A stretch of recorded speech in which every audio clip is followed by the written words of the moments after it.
in bed. So it's safe to talk about flying saucers and people from outer space, people who may be circulating among us now and who demonstrate their unearthly qualities if they choose you as one of their agents by disappearing and reappearing at will in your very presence, in front, if necessary, of many witnesses, and who land on this materialistic earth in flying saucers, to which you, if you're one of the chosen, shall enter through an anti-gravity elevator. Nothing to hold you up. You just whisk up into the body of the flying saucer, a scout ship from outer space. No, I'm not really joking, because I've got a man now, here and now, one of the men who claims fervently that he has met these people from outer space, has talked to them, and has been given secrets of things such as a time machine from men from outer space. You'll meet this man after this plebeian and earthly message.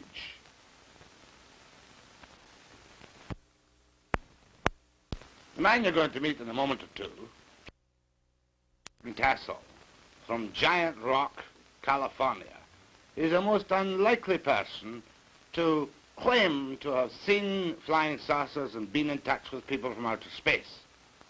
George is a very ordinary fellow. He doesn't make any money out of his flying saucer beliefs, but boy, he really believes them. And before I start talking to George, I want to tell you, too, that I do have a couple of doubts in my mind. We all see these newspaper reports from Socorro, New Mexico, that a mysterious craft landed and took off and left blast marks in the sand. Airline pilots from time to time talk delicately about strange aircraft circling their normal aircraft in flight, perhaps even cutting off the power of their engines momentarily. We all love to talk about the mysterious and the unknown and the flying saucers. So now it's to George-Van-Tassel and this question.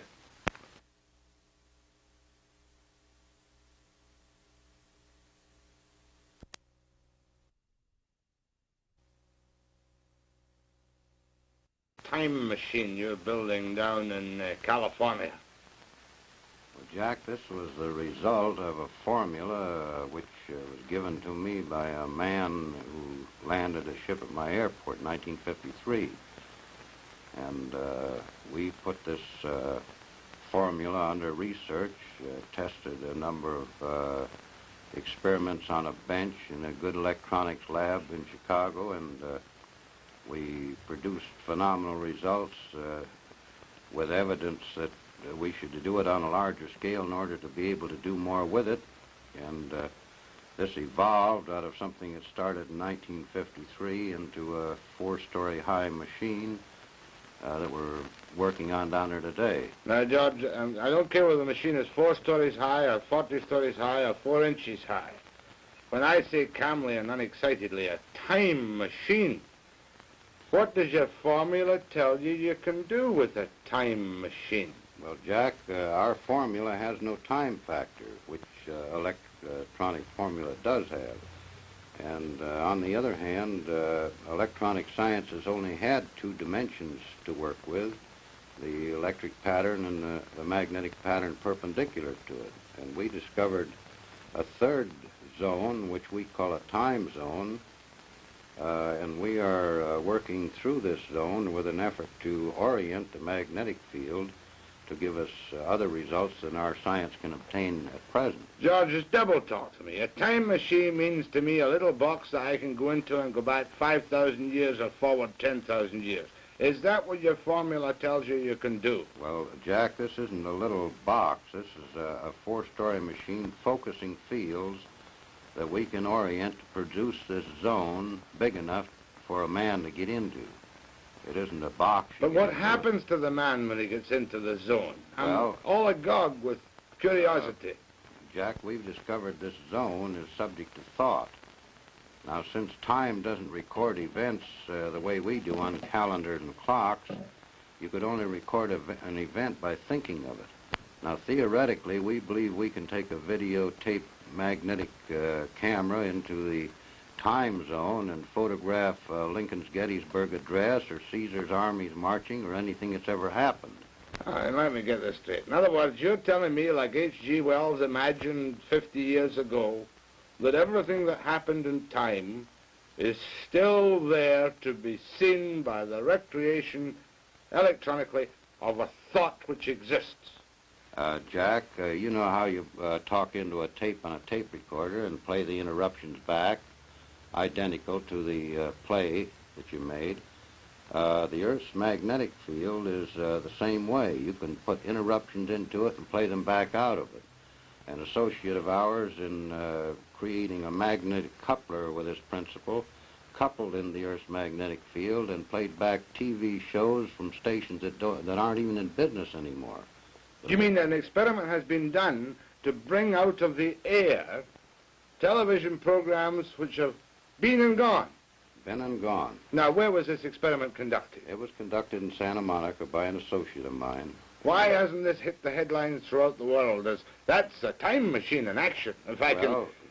Jack, the reason it hasn't hit the world is because, as I understand it now, the Navy Department took him and the research over because he also discovered he could bounce magnetic echoes off the ionosphere and locate submarines under the ocean, regardless of where they were. So who is this associate of yours? this is a fellow named Charlie Arts.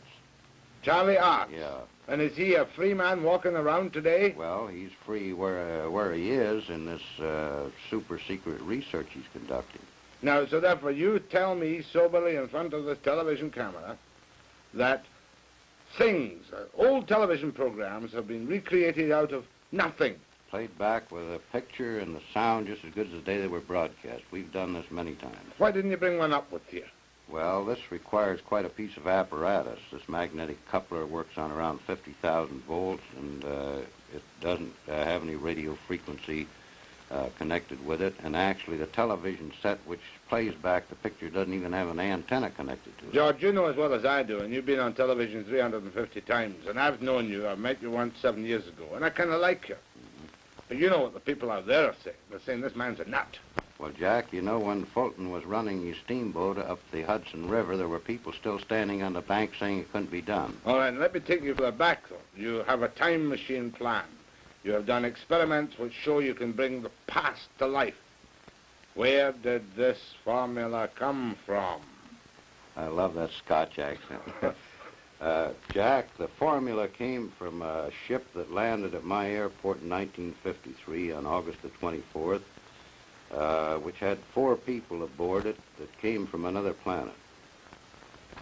I'm breathless. Well, you're not only breathless, I was breathless. But I'm cynical, too. Well, that's fine. That's the way to be. In fact, I'm a bigger skeptic than you are of many things. I'm an unbeliever. Convince me that this really happened to you. Well, this thing is very similar to a thing that happened in our biblical records where a Lord presented Moses with a pattern to build a tabernacle. They came out of the sky, they handed him stone tablets, and this phenomena that's taking place today is as old as our history, as our civilization. This isn't anything new that's occurring. It's something that's being continued in another time of crisis when conditions affecting the people of this planet are reaching a point where somebody has to take care of the situation. Now, I don't intend in any way to be disrespectful or blasphemous, but do you feel, and I know you're not an evangelistic type, do you feel that you're some kind of Moses receiving a new word? Well, I don't say that, Jack. I say that what is occurring now has occurred before. There's many records of these ships landing throughout history, clear back into Sanskrit. And there are records in the 1898 Chicago newspapers that covered the front page for 3 days of a big ship setting over Chicago. When you realize we're dealing with a type of man that is almost as far above us in intelligence as we are above the lower animals, there isn't anything phenomenal in this at all. Now, you say casually, because this is your life's work now, ships. Now, you mean flying saucer, don't you? Well, a flying saucer was a name the press put on this thing. And actually what they termed a flying saucer was nothing but a scout ship from the big carriers. But I want to go back to that night in 1953. Tell me, where did this happen for people who haven't heard you talk or seen you yet? It happened on my airport, which I've operated for the last 16 years, at Giant Rock Airport, 17 miles north of Yucca Valley in California, or 40 miles north of Palm Springs. Now, this is a private airport for small aircraft, is it? This is an airport used both by the military and private aircraft. You own this airport, do you? I lease this airport from the United States government. I've operated it for 16 years since I retired from the flight test business in the aviation. Right now. How old are you now, by the way, George? I'm 54, Jack. Got 3 grown daughters, married, and 11 grandchildren. You don't mind if I ask you the stock question? I know that you've been asked every obnoxious question that can ever have been asked. You've never been treated for any form of emotional upset. I've never had an emotional upset other than women. Except that night in Yucca Flats, not Yucca Flats, at Giant Rock, when this ship appeared. Now, give me the details, George, because I'm never tired of hearing the details of a man who says he has seen creatures from another world. Well, actually, Jack, this was as simple as crossing a street and getting hit by a car. After it's over, you're the victim of the circumstance. And I didn't see the ship land. One of my son-in-laws, there wasn't my son-in-law at that time, saw it come down. Another man on the airport heard it, and he wasn't where he could see it. And the man got off of the ship and approached me before I even knew there was a ship down. Where were you then? What time of day or night was it? It was 2 o'clock in the morning and approximately a full moon, which is like daylight on the desert. Were you walking about outside or what? No, I was sound asleep when he awakened me. This man awakened you? Well, something awakened me. So you got up out of your bed? I got out of my bed and went aboard the ship at his request. This man, in what language did he converse with you? He talked to me in the best English equivalent to Ronald Coleman. And he met you there and he said, what did he say, come with me to my ship, or what? No, he said, I asked him what he wanted because we have a lot of people who come in stuck in the sand and broken axles and whatnot. And I asked him what he wanted, and he said, my name is Solganda, and I would be pleased to show you our craft. Solganda? Solganda. Was the craft visible to you at this time? It was when he stated this, I saw beyond him the ship, which I hadn't seen before. What did you see? A bell-shaped type of anti-gravity ship that they operate as a scout ship out of their big carriers. How big? This was 36 feet in diameter and 19 feet high. And where was it, on the ground? No, it was hovering 10 feet off the ground. And how did you go into this ship? I walked with him to a spot underneath it, and an anti-gravity beam took me up through a hole in the bottom of it. You're telling me at 2 o'clock in the morning in Giant Rock Airport, you walked underneath this hovering ship, and whammo, you went up inside. No, you didn't go whammo. You went just about as slow as a local elevator run. And when you got off the anti-gravity elevator, what did it look like? I was inside of a ship about 18 feet in diameter and roughly 10 feet high to the domed ceiling, and there were 3 men on the ship, besides the one that had got off and invited me aboard. You keep calling them men. What do you mean, man? Well, Little green man? They were about 5'6". They came about to my eyebrows, and they could have walked in our clothes down any of our streets, and we wouldn't have paid any attention to them. And did you bring any proof off that ship? Were you alone in the ship? I was alone with the 3 men until the other fellow came up behind me, and then the 4 of them were aboard. Were there any other earthly eyewitnesses to this? Nothing, only outside of the ship. And these people stayed outside? On the airport. And did you go anywhere in this ship? Not to my knowledge. When I got off, it was the same place it was when I got on. What do you mean, not to your knowledge? Had the door closed when you went in or something? I don't know, because it was below the deck. And did these people tell you where they came from? They didn't say where they came from, but I've been in the air game since 1927, and their instruments were unlike anything I'd ever seen before. Well, don't give me technicalities. What was different? The difference was that we used dial instruments, and they used vertical instruments, like fluorescent tubes with marks on them. What color were these people? The instruments were marked in symbols similar to hieroglyphics. They were not in any language or number system we use on the Earth. What color were these people? They looked like they were white people with a good, healthy tan. Did they give you any indication of how old they were, or what they ate, or where they came from at all? After we got off the ship, the man who invited me aboard, who didn't look a day over 28 years of age, told me that he was over 700 years of age in our time. Oh, come off it, George. That's right. Was this the guy who gave you the formula for the time machine? That's the man. And what form did the formula take? Did he implant it in your mind by telepathy, or did he give you something written in English? He spoke it to me verbally. And you remembered this? There's nothing to it to remember. Will you tell me now? The formula for a time machine. F equals 1 over T. F equals 1 over T. F being frequency and T being time. And this enables me to go back to the time of Caesar's armies conquering Britain. Well, it would enable a mathematician to work this out, yes. And why hasn't this been acclaimed like Einstein's E equals mc squared? Well, why hasn't the fact that the United States government's been flying anti-gravity ships since 1956 been acclaimed? Or the fact that there's a crater on the moon with a base in it since 1954, we've known this. Well, but let's get, first of all, the U.S. Why haven't the FBI clapped you incommunicado for breaking secrets that they want to keep secret in the United States? Well, possibly because they know this information is going to get out eventually anyway, and what I say won't make any difference. Now, that particular night when you had this experience, did you call the police? Did you call the Army, the Navy, the Air Force, the White House? Well, I'm 17 miles from the nearest phone, Jack, and the nearest phone would get me to the sheriff's office, and it'd take them about 40 minutes to get out there. Or wouldn't you have a phone on an airport? No, we have no phone. But you're an operating airport. Well, we're an operating airport, but we're isolated in the middle of the desert, 17 miles from the closest town, and they've never run phones out there. So how do you communicate with people who want to use your airport?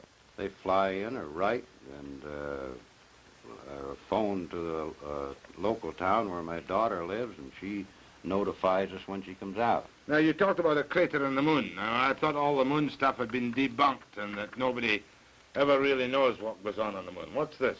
Well, this is the Gassendi crater. This is 55 miles long and oval-shaped. It's in the Mare Humorum Sea, or on the edge of it. Since 35 years ago, they wondered why this particular crater had these lines in it. And with the magnification which you can get with a larger telescope, this is what they found. These lines are tubes laying on the surface of this crater and running under some of the mountain ridges. There are 3 large dome-shaped structures in here. These tubes run clear outside of the crater, and we know they are tubes laying on the surface because the sun is shining from this angle, and this mountain peak causes this shadow. What does it all mean? Does it mean that this is a rocket launching or a flying saucer base on the moon? This has been a base on the moon for perhaps many thousands of years, used by these people in the spaceships to resupply their ships or whatever is required. Not even Life magazine has accepted this is genuine, though, has it? Well, the Palomar Observatory people that took the picture won't even comment on it, so... There must be a great conspiracy of silence to keep George-Van-Tassel's secret of the universe away from the people. No, it isn't to keep anything I know away from the people. It's to keep many things away from the people. Let's talk about this picture. This is the time machine. This is a picture of the machine we're building down there. This structure is actually up. We're working now on the parts on the equipment that operate it. This rim around here has armatures 57 feet in diameter, which will be better than 4 times bigger than the biggest armatures ever made before. But is that the place where you did the experiments? By the way, how old were these television programs you pulled back out of time and space?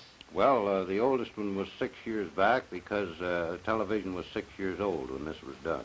And what program was it? Do you remember? I don't remember what program, but I know that on checking up on some of the stations that Art found that the station no longer existed. It was out of business. Let's get down to some more basics now. Are you making a lucrative living out of traveling around the world, evangelizing for flying, around the continent, evangelizing for flying saucers? No, Jack, I'm on a vacation to rest my wife because she's been 2 years in a 40-seat restaurant without a rest, more than anything else, and I enjoy these particular things as a sideline. I make my living on the airport. And this research is something that I've got more money into than anybody else and more contribution to it. 5 years of intensive research without any pay. We donated 10 acres of land with a well worth $23,000, and we formed this corporation for the purpose of building up and investigating this basic material. All right, now how long is it going to take you to get your time machine in operation? Well, I mean, it all sounds so crazy. You must admit, I believe there are some odd things, George, but I find it hard to credit because I wasn't there myself, your own experiences.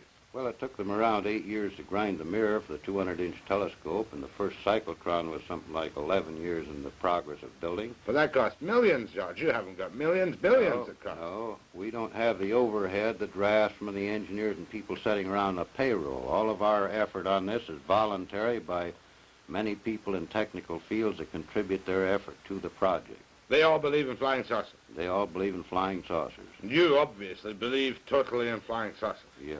Because of that one. Does your wife believe in flying saucers? Well, I don't know very many people that don't. It's as obvious as believing in heaven or afterlife or anything else. You have certain things you believe in life. You believe there's air we breathe, yet you don't see it. We fly airplanes on it. And this is an intangible. We can measure it. But why should these people come down, these from outer space? Why don't they land in the White House or in Kremlin Square in Moscow and say, hey, listen to us, we can tell you a few things. We're 700 years old. We can travel through space. We're not concerned with time differentials. Well, probably they're not concerned with giving us too much of their information because we'd only use it in our battle to destroy each other here. Did these 4 men tell you that themselves? No, they didn't tell me that, but this is a reasonable assumption on our part that the world's divided in 2 camps, each capable of eliminating the whole civilization. And if we were to go to another planet and observe this condition, we would certainly be a little cautious about who we talk to or what we reveal. Yeah, but you yourself, was that the only experience you had? Mind you, that's 11 years ago in 1953, George. That's right. When you claimed to me you went up in this elevator into the spaceship and met the guy who spoke like Ronald Coleman. Was that your only contact with the... That was the only contact I had with the people from the ship. Did you have you had any other contacts with people? I've had a recent contact last September, 1963. Well, I don't have to ask you. Tell me. Well, in this case, they drove a car into the airport. They didn't come in a ship. They're walking among us on the earth all the time, and we don't realize it. I'm breathless. They. How many was they? The they in the ship was 4 men. They in the car? The man that came in, there was a man came in by himself in September. Well, you'll be telling me he had Martian license plates on the car. No. They drove a standard American Cadillac. And what did they want with you in 1963, 10 years later? They gave me some more information pertinent to electronic and magnetic research. But how did you know they were from some mysterious place in outer space? You don't know unless they want you to know, and then they'll demonstrate some thing that they can do that we can't do, that's humanly impossible for us to do. What did they demonstrate to you which convinced you, an apparently sober, sensible, balanced person who nevertheless believes in flying saucers, that convinced you they were unearthly people? Well, they demonstrated the ability in front of 19 people sitting in a lounge, for instance, that they could sit there and disappear before your eyes and reappear. In fact, the man did this 3 times. For you and your friends? For 19 witnesses that were sitting in our lounge. Vanished in front of your eyes? Sit right there in a chair like you're there, and then you're not there, and then you're back there. He did this 3 times. Now, I'm going to disappear, but purely for 1 minute for this message. The previous foregoing interview with George-Van-Tassel of Giant Rock Airport, California, was not, I must stress, presented to you as a scientific examination of George's claims. There are so many holes in George's claims, even to the layman like myself, that one is bound to be, how shall I put it, a trifle cynical. For instance, why didn't George keep one of the men with him to produce as living proof? And then we could have checked medically his heart and lungs and everything else about him try and substantiate the claim that he is 700 Earth years of age. And why didn't he at least tell George where they came from? Or why didn't he at least present George with some physical, concrete proof so that people wouldn't regard him with suspicion and skepticism as someone who was perhaps just a little bit, you know, overly easily convinced perhaps by some form of hallucination? But he did tell us one thing, how to recognize visitors from outer space. If they ever come to you and you're sitting in a room and they snap their fingers 3 times and disappear,